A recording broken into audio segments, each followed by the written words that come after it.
92.3. When it's just you, is it like 10 and a half pilots? It's like 5 pilots. 5 pilots. He takes, Wow, he it's takes generous. up he takes up the majority. That's why it works. That camaraderie. Yeah, I give him some of that. Very generous, Josh. Well, we're here at MSG. Is this place, third time playing it, sold out. The first time you ever played it, you sold it out. You didn't have to open for anybody, which is pretty cool. Is it all it's cracked up to be?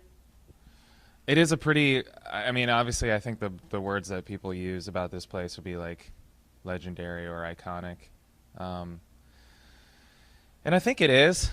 I think sometimes arenas can sort of look the same.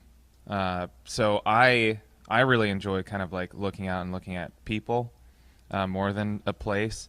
And so I got like our crew in the front row that I like to like look at and just kind of like feel a connection with, And then I don't know. Yeah, I like to sometimes like see like people, and then I'm just like, what are they doing here? Are they here for like a date night, or like these people probably traveled or whatever, or like camped out?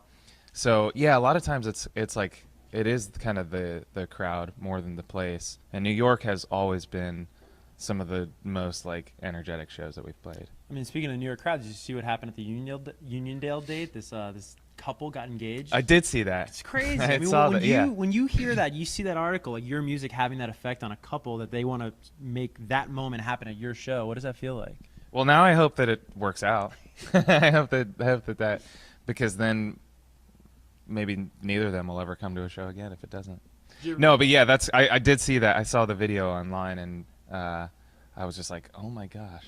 Yeah, it's pretty crazy. It is pretty crazy. Does that almost rank higher than, say, like a Grammy or something materialistic, that that's something, you're making this music from your heart and it's reaching those people's hearts? Yeah, I think that's good observation, because when coming from Columbus, we never really quantified success as like, oh, well, if we get a trophy, then we've done it right.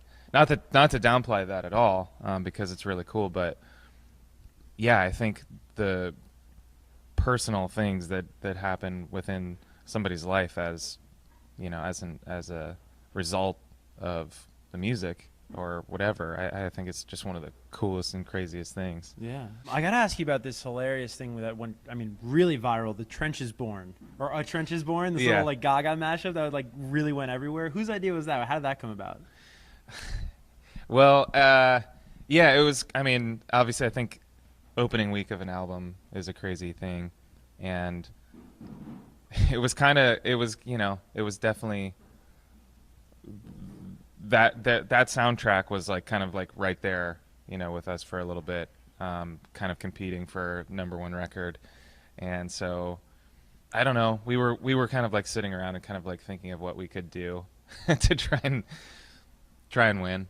And so we just decided to take a photo and put it up, kind of just for fun, really. Just we thought it was funny. Yeah, no, I love the hysteria that ensued. Like Katy Perry liked it, and the Gaga fans were mad at Perry, and it was like the Troublemakers and 21 Pilots. We have time for one final question. I wanted to ask you, this is really a question for your fans. They're going crazy over the updated logo on this record. There's an added line or strike, if you will, on both sides of it.